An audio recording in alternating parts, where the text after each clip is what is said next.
What's up residents, Alistair here, and we're going to talk about something very important to the story of the Monsterverse, and it's something that many people might have glanced over, and that's the ending of Godzilla vs. Kong and how it's more significant than you might have initially thought.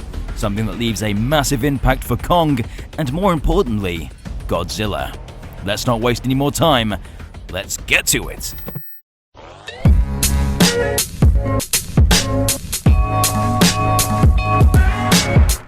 Welcome back.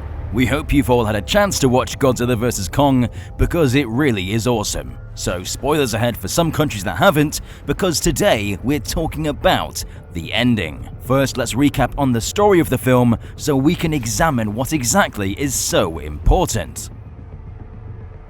Kong and his protectors undertake a perilous journey to find his true home. Along for the ride is Gia, an orphaned girl who has a unique and powerful bond with the mighty beast. However, they soon find themselves in the path of an enraged Godzilla as he cuts a swath of destruction across the globe. The initial confrontation between the two titans, instigated by unseen forces from an evil corporation, is only the beginning of the mystery that lies deep within the core of the planet. Kong travels with Monarch into the Hollow Earth, the birthplace of the Titans, where he finds a temple created by his ancestors, a parliament where the Kongs congregated. Kong finds a weapon, an axe created during the time of a great war between the Kongs and Godzilla's species. He places it into the ground to charge it, but this alerts Godzilla to his location, where Godzilla immediately charges Atomic Breath and blasts it into the core, destroying the ancient temple. A furious Kong lunges into battle and falls to Hong Kong to commence the final battle between the Titans. After a long and brutal fight, Godzilla comes out on top, and after letting out a grand victory cry, he relinquishes his grasp from Kong as he knew he was done.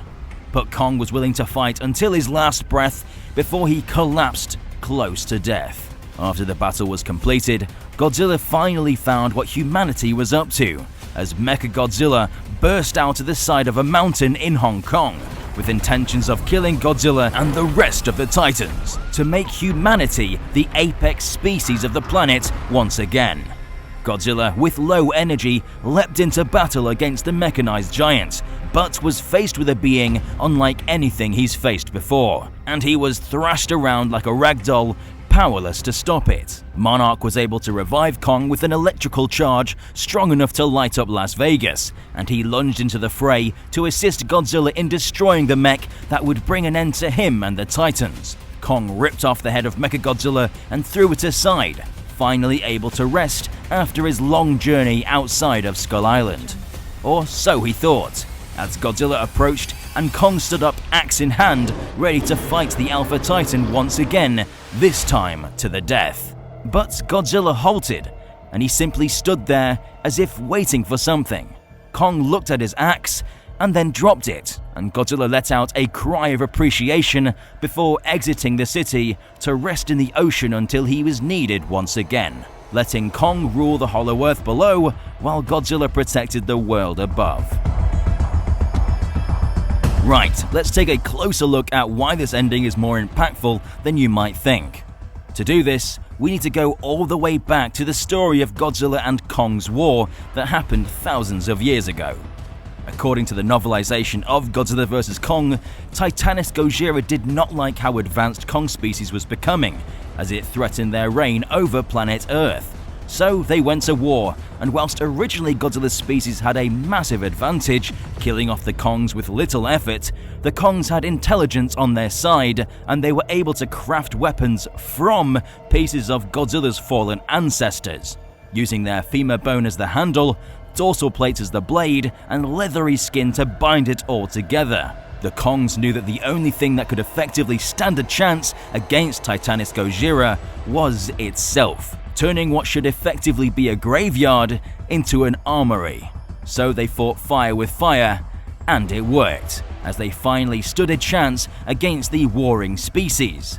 The war was a long and brutal one, and both suffered great losses, but eventually Kong's kind were pushed into a retreat, so they made a new home on the surface at Skull Island, where a perpetual storm system protected them from the remaining members of Godzilla's species that were actively hunting them down. Over time, Godzilla's remaining brothers and sisters were killed off, whether that be old age or by mutos, and Kong's kind were killed off by rabid skull crawlers that populated Skull Island, leaving only an infant Kong remaining. Now only Godzilla and Kong remain, so there was a lot of tension and history behind their rivalry, which is why Godzilla's first instinct was to seek revenge by destroying the last of the Kongs in an attempt to honor his fallen relatives.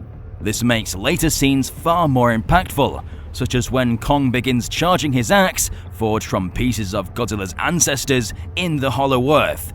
Godzilla destroying the temple with his atomic breath wasn't a challenge to Kong as much as it was an attempt to finally let his family rest, destroying the abominations of nature that the Kongs had created so that his family can finally find peace, turning what was an armory for the Kongs into a burial ground for Titanus Gojira.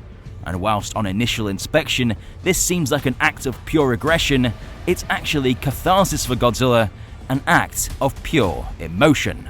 Kong showing up in Hong Kong with an axe made from Godzilla's dead relatives is possibly the biggest insult he could have made towards Godzilla, and seeing as Kong's temple was freshly destroyed, they both expected this to be their final fight.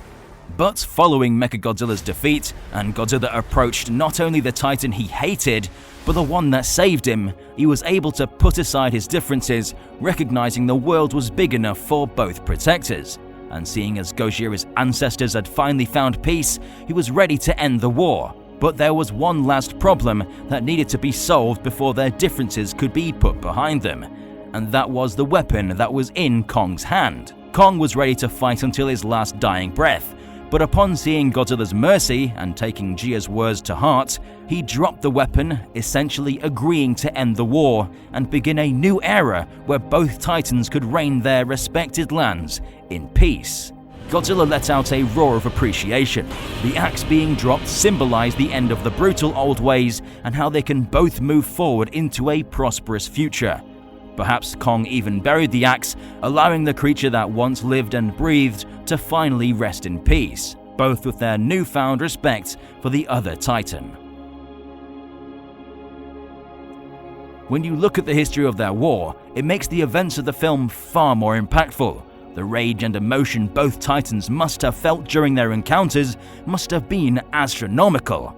But their truce was also far more notable, and how important it was to Godzilla that Kong let go of the weapon gives Godzilla far more depth than one might originally think. And when you look at the moment where Godzilla destroys Kong's temple as more of an attempt to finally let his ancestors rest, it shows Godzilla's true, hidden intelligence. He's not just a mindless beast after all, and the MonsterVerse has shown that time and time again. And it also shows how intelligent Kong is to be able to let go of an age-old rivalry to allow for a new era of peace.